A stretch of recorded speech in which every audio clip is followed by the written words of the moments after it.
Hiring engineers right now is noisy. You post a role and get flooded with AI-polished resumes from people who've never actually shipped anything. G2I cuts through all of that.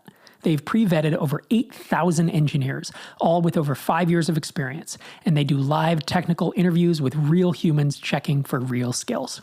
There's no time wasters, no guesswork, just candidates who can actually get the job done.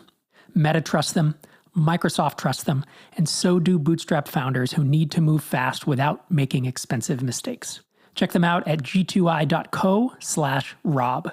Get a 7-day free trial and $1,500 off when you mention Startups for the Rest of Us. That's g2i.co/Rob. So if you can nights and weekends for the next couple years and get to the point where you're supporting both you and your co-founder full-time, or you could sell 10% of your company, 12% of your company now, and you can get there way faster. And whether that means you're going to friends and family or to angels or through an accelerator, I know which bet I would take. I would bet on myself and I'd want to get there faster.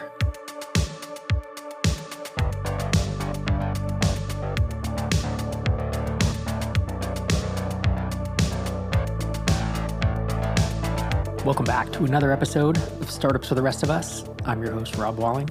In this episode, I answer your listener questions on topics ranging from when do we leave our day jobs for our startup, questions about co-founders and late joining co-founders, how all that works, as well as a question about how AI might be impacting the viability of startups. And of course, I'll cover another question or two, depending on time. Before I dive into that, Tiny Seed applications close today. As a reminder, Tiny Seed is one of the best B2B SaaS accelerators in the world. It's at tinyseed.com/apply if you are a SaaS founder doing at least $500 of MRR. We offer the right amount of funding for mostly bootstrap startups. We have an incredible roster of world-class SaaS mentors. We offer community with 325 other ambitious, funded, bootstrapped SaaS founders.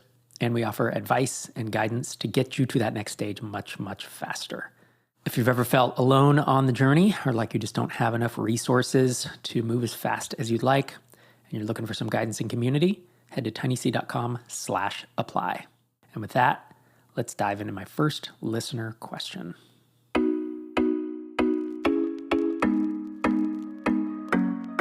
Hey, Rob, I'm Glenn. I'm the founder of 1020.io. We're a B2B SaaS that targets first responders. We provide location sharing between agencies.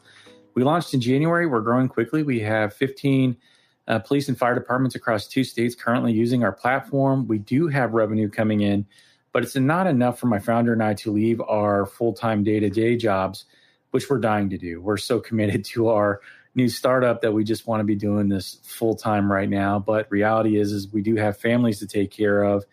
We're thinking about possibly taking on some type of angel investment or some seed round or possibly going through a startup accelerator, and just wanted to get your feedback on it. Like, we have families to provide for, but we're also all in on our business. At what point do we just dive in 100% and say, we're doing this no matter what? Thank you. This is a really good question. Thanks for asking, Glenn. This is something that wouldn't have been an issue 10 years ago because there was no funding for bootstrappers. And if you didn't want to shoot for $1 billion or $10 billion valuations, then you just ground it out, right? And, these days I think of it a bit as doing it on hard mode and doing it slowly and meticulously and capital efficiently. I'm really getting a lot of leads in here, but doing it in a capital efficient manner, but moving much slower. And there are obviously benefits to being capital efficient and moving slower, especially slower than, say, VC backed, right? But there's an in between. I often say funded companies fail when they run out of money, and bootstrap companies fail when they run out of motivation. And it's true because you have an emotional runway.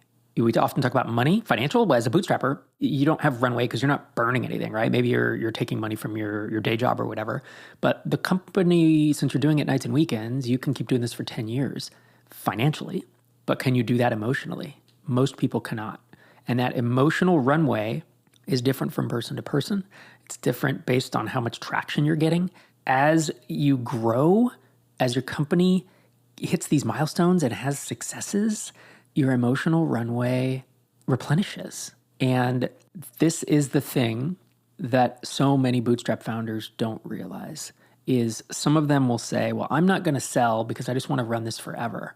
What they don't realize is stuff Ruben and I talked about, I don't know, 4 months ago, 5 months ago, about how once you plateau, your emotional runway starts to get drawn down.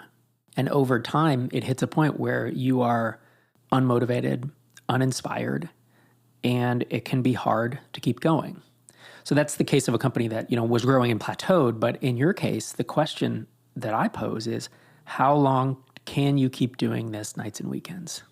And how long do you want to keep doing this nights and weekends? My guess is the want is no more, right? Like you're already done and you wish you could have quit your day job months ago, but it's purely a financial decision at this point. So what you're trying to do is balance your financial runway and your emotional runway at this point, as well as a third component, which is your risk tolerance.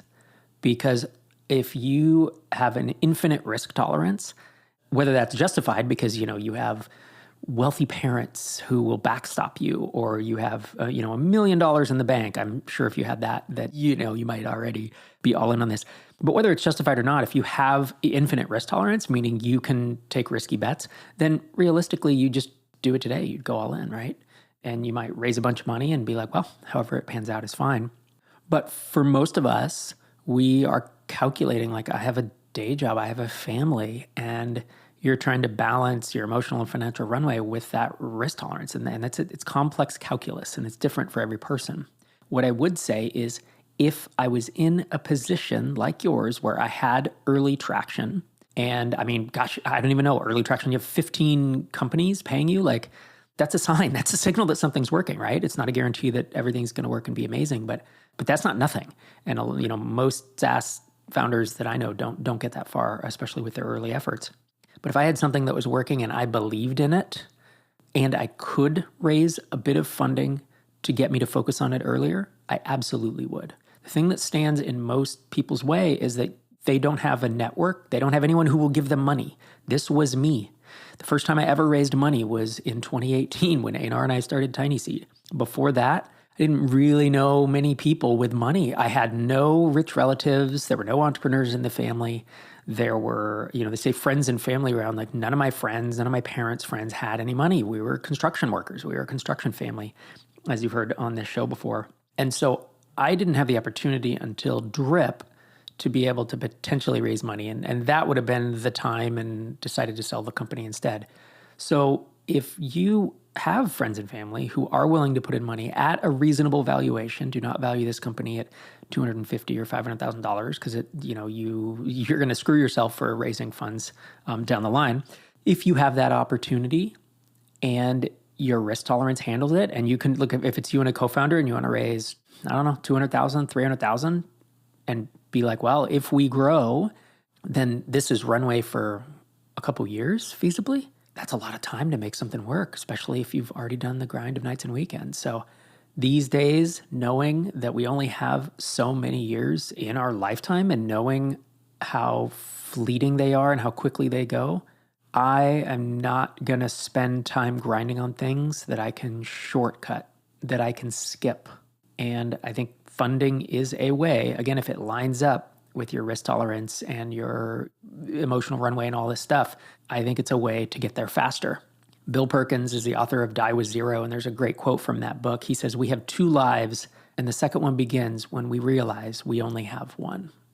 So if you can nights and weekends for the next couple years and get to the point where you're supporting both you and your co-founder full-time, or you could sell 10% of your company, 12% of your company now, and you can get there way faster. And whether that means you're going to friends and family or to angels or through an accelerator, I know which bet I would take. I would bet on myself, and I'd want to get there faster. I'm not saying there's no drawbacks to that approach. There are pros and cons to all of this. And, I bootstrapped 5 companies and I've raised funding for one. And one of my companies was acquired by a venture-backed company that had raised $38 million. So I've been inside and outside of venture-backed organizations. And I know the trade-offs. And these days, if I were in your shoes personally and I had the ability to raise funding and get there faster, that's exactly what I'd be doing. So thanks again for that question, Glenn. I hope my thoughts were helpful. My next question comes from X-Twitter, username Musings by Anjan. And Anjan asks, how do founders think about equity and when do they start thinking about it? Also, how does this pan out if it's an existing 2-year-old single founder startup that's bootstrapped and a co-founder is getting on board? These are good questions. Founders should start thinking about equity pretty early on, but man, I know that sometimes like if it's just an idea and two people are kind of hashing it out and giving a little chat to it and figuring out if it's even viable, I get it. At that point, do you want to say, all right, are we 50-50? Are we 60-40? What do we each bring? It's not because it's an awkward conversation, it's because you just don't have any information. And so it's this balance of doing it early where in a perfect world, you just decide on day one, but you have so little information that on the other side, you could wait 6 months or a year, and then it becomes something and you're applying to an accelerator or raising funding and you haven't talked about equity and you have misaligned expectations of what you were thinking. Oh, I thought we were 50-50. What do you mean 75-25? And the other person says, well, I did a bunch more of the work, or it was my idea, so I should get more of it. And it's like, oof, if you haven't had that conversation, that's a tough one. I know some folks talk about, well, if there's 2 founders, you split it evenly by default, unless there's a reason not to. And I mean, that's certainly an easy way to do it. But I also think there needs to be a conversation around who's bringing what to the company. The idea, I don't really weigh it that much. I don't think any idea is really worth equity. But what if someone brings a significant audience, or they bring significant financial assets, some cash, or they have an amazing network, or they have, something else that they've pre-sold it, or I was going to say already built half of it, but realistically, that's going to happen anyway. So I don't know that that's a huge asset. It's more of these unfair advantages. That's what I'm thinking about. It's like, who brings more unfair advantages, if any? And if you're all on the same playing field in terms of starting with nothing, well, then the default usually is a 50-50 split. I'm not saying that's the right way or the smart way, but it is, given no other differences, it does feel like the most obvious way to do it. Now, there is a book called Slicing Pie. And it's written by, I believe he's a university professor, but it's a way of, given the amount of work that each founder puts in, they kind of earn into their equity. And it's not a terrible way to think about it. I think the thing that I struggle with, though, is what if you have someone who is later in their career and they have expertise and a network and skills that they are bringing, that someone's 45 years old and has built up a huge audience and a network, and someone is 25 years old and they have, they're full of motivation and they want to, let's say, write a bunch of code, but the two skill sets aren't equivalent. And that's where I think it requires conversations. And in almost all cases, I think it would be helpful to have an unbiased third party, a UB3, as we used to say, an unbiased third party who can help give some guidance. Because I've had founders come to me, and like one founder will come and say, hey, we're thinking about an equity split. And usually I have a gut feeling, having no dog in the race, usually I have a gut feeling of like, well, based on this and that, I think I'd probably go 50-50, right? Or, you bring more, it's probably going to be, I'd say 60-40, give or take a few. There are these ranges that are just kind of pattern matching. And I think that's a way to think about it. The second question Anshan asks is, how does this pan out if it's an existing 2-year-old single founder startup that's bootstrapped and a co-founder is getting on board?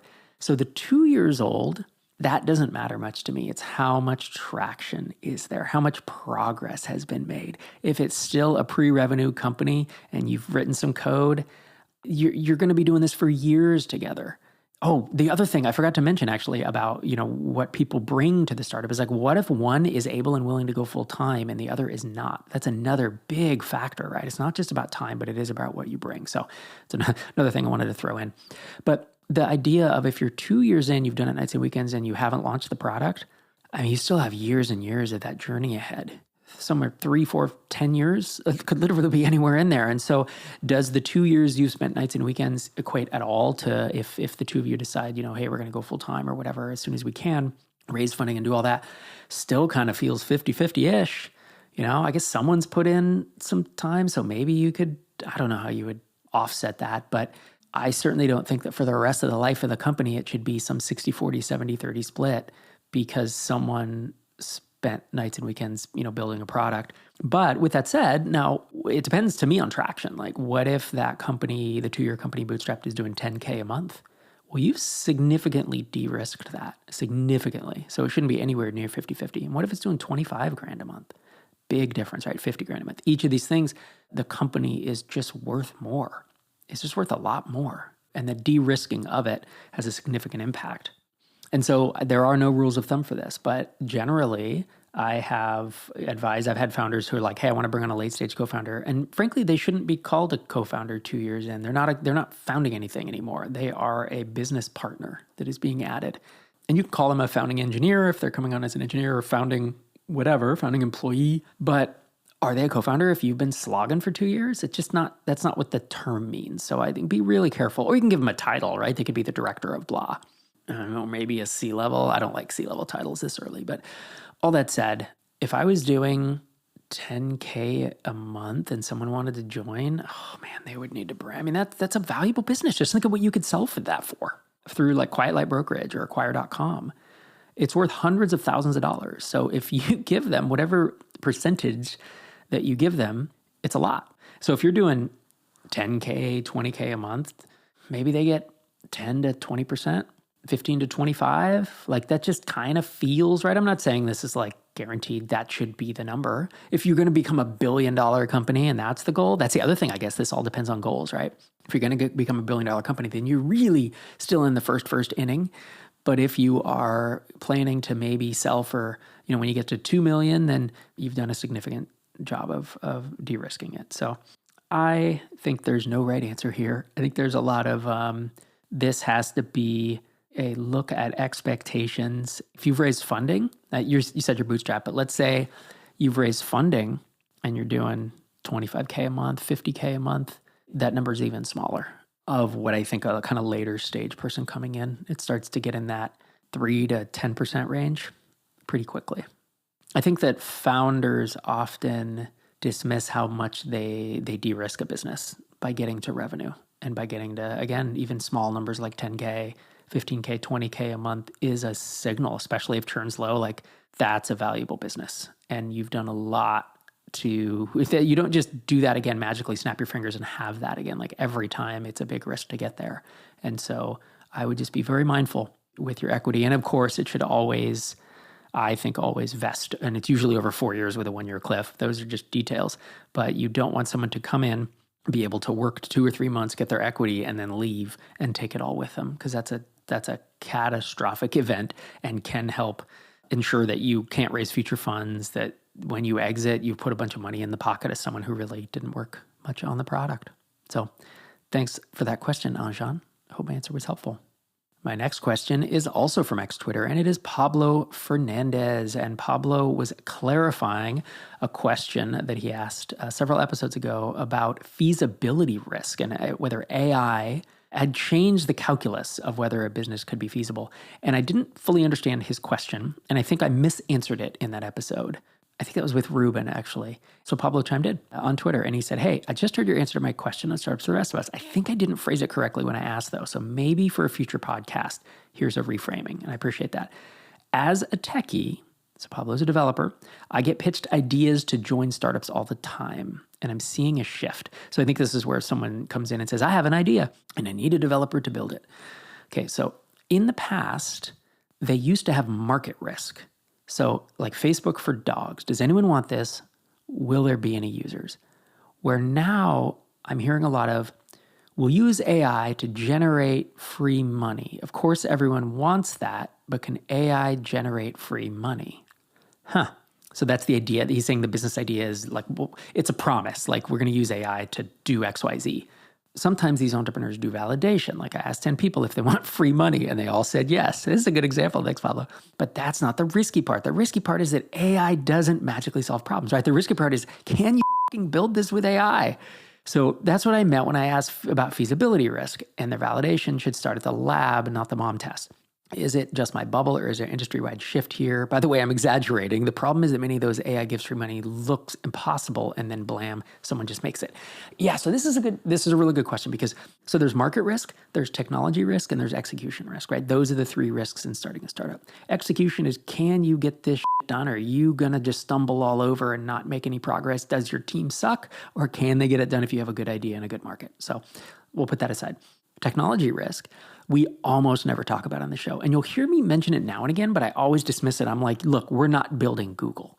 You're not building an LLM, right? That's what I'll say on this show, because if you're listening here, that's not what you're thinking, because we know you can build a CRUD app. We know you can build Basecamp. We know you can build Drip. We know you can build MailChimp, right? It might take you a while.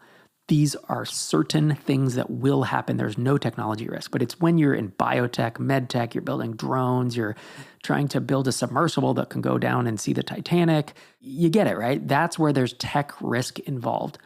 But that's not really, this podcast usually doesn't cover much of that. But what you're bringing up, Pablo, is that no, in this case, technology risk is a thing, because if you promise, I'm going to make AI that can replace, it can ingest your website and all of your knowledge base, and it can just respond to all your support requests, and it can decide what to build next in your product, and it can ... The question is, can it? Does it actually do a good job of that? And then, of course, the third risk is market risk. And that's where, am I going to be able to market it, find people? Does anyone want this? Can I find them at a cost that makes the business viable, blah, blah, blah. And market risk is usually the one that everyone trips on and everyone wants to avoid, right? That's customer development. That's why I talk about validation, landing pages, and talking to potential customers and all that. And that's usually the riskiest piece of building a B2B SaaS. But in this case, Pablo, you're pointing out something that is actually, I think, a very viable conversation, and is the over-promising of AI. Acting like AI is magic and just does these things and just works, and doesn't change when they launch a new model, that it's going to work for the next 6 to 12 months, and suddenly they launch a new model and it breaks everything. So realistically, the idea is that feasibility risk is really technology risk, is what I've traditionally referred to it as. And to answer your question, yeah, there is, I wouldn't say an industry-wide shift, but it's just the propensity to just think that AI can do everything introduces this. And there's a lot of disappointment. Like, how many AI tools have you used that have promised something that then don't deliver on that promise? I've experienced several, and I think most people have. And I think there's maybe not a backlash, but a little bit of wariness around AI overpromising for this stuff. And so that's definitely something I think about. Market risk is still a very real thing. And I think having validation in a network and starting to build a launch list and all the stuff we talk about here is still super viable and something I would be doing. But yes, if I were to have something I was going to build with AI, I would build a proof of concept in a weekend. Like, don't you think you can do that? And if you can't do it in a weekend, I would just build one before I started launching, right? These are the two risks that I would be trying to get over. I was talking with the founders of EMS Soap. It's a tiny seed company in the newest batch. And Raul, one of the co-founders, is a fire chief in Florida. And he had an idea for paramedics using AI that it could, transcribe their voices and put things in a medical report for insurance. Basically, they have to document things in grim detail. And it would take 15 to 20 minutes after you do an emergency call to remember all the stuff you did and then write it all down and code it correctly. And his hypothesis is, I think AI can do this. Guess what he did? Did he go find a developer right away? No. He worked with, I believe it was ChatGPT, because you can just talk to ChatGPT and say, I'm going to train you to do this. And you train a single GPT to do this. And that's how he got this feasibility risk or technology risk out of the way, where he was like, oh, this is good enough. Like, he proved it. That's what a proof of concept, a POC, is. And he proved that out as a non-technical founder. And then he went and found a developer to build this, to actually, quote unquote, build it right as a product. And that's when he met his co-founder, who at first was just a contractor or freelancer, and then became his co-founder of the product. And so that's what I would say is, you're right. The market is the risky part, and also there is, feasibility or technology risk here. And so if I were non-technical, I would want to build this out in just a basic GPT first. And if I was a developer and someone was asking me to come on as a co-founder, I would say, have you built this in a GPT first? And if not, let that be the first thing that we do, if I'm going to agree to come on, to get that risk out of the way. So thanks for rephrasing that question, Pablo. I hope that discussion was interesting. My last question of the day comes from Jacob about treating high-churn plans as a marketing channel.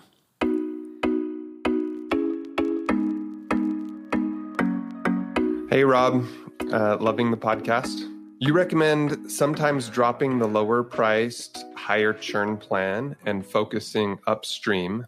And you also say freemium products should treat the free users as a marketing channel. So I'm curious what your thoughts are on keeping a lower priced plan, but treating it as a marketing channel. They're basically qualified leads already willing to pay who can grow into higher tiers. And if you kept it, should a founder track that plan separately from the core metrics, remove it from churn and MRR? Specifically, my software as a service company, DabbleWriter, is a B2C/prosumer product for novel writing. It's got 3 plans from $9 to $29. The $9 plan accounts for only 15% of our subscribers and has the highest churn by 1.5%. Should I drop it, keep it as a paying marketing channel, or convert it to a freemium plan if it meets the 4 criteria you and Ruben talk about, or just leave it alone? How would you think about this idea generally and then specifically for my situation? Thanks. Appreciate it. I like this question, Jacob, and I like the way you're thinking about it. I do definitely have thoughts. This reminds me of Dharmesh Shah. He's co-founder of HubSpot, which is a many billion-dollar company. And he gave a talk at Business to Software years ago, and he talked about a Cheapium plan. Always like that, right? So there's freemium, which is free, and there's Cheapium. And he said, you basically offer it at cost. So he's like, we might have a plan that, you think about how expensive HubSpot is, and he's like, we might have a plan that's $7, and it basically pays for some very basic stuff. And he's like, we don't make any money on that. We're not building a great business on that, but you just make it something. So there's some kind of hurdle, right? So this reminds me of that. And I always love that word Cheapium because it was clever. Realistically, the question that I'd be asking myself here is, do the people on that $9 plan actually upgrade to other plans?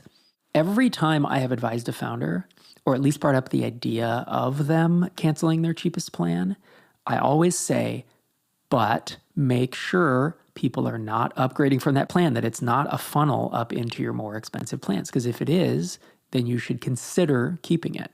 That's it. And I tried to caveat, this is the thing with giving advice like this and kind of having rules of thumb, is there's always a caveat, right?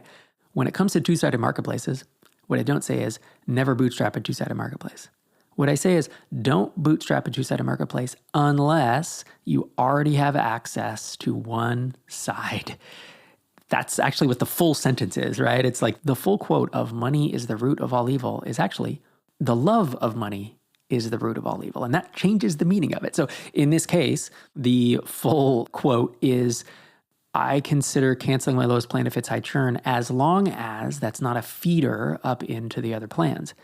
Now, here's the thing. Even if it is a feeder, I still would be curious to see if I canceled it, if people would just bump to my middle plan, right? So that's something I might want to test.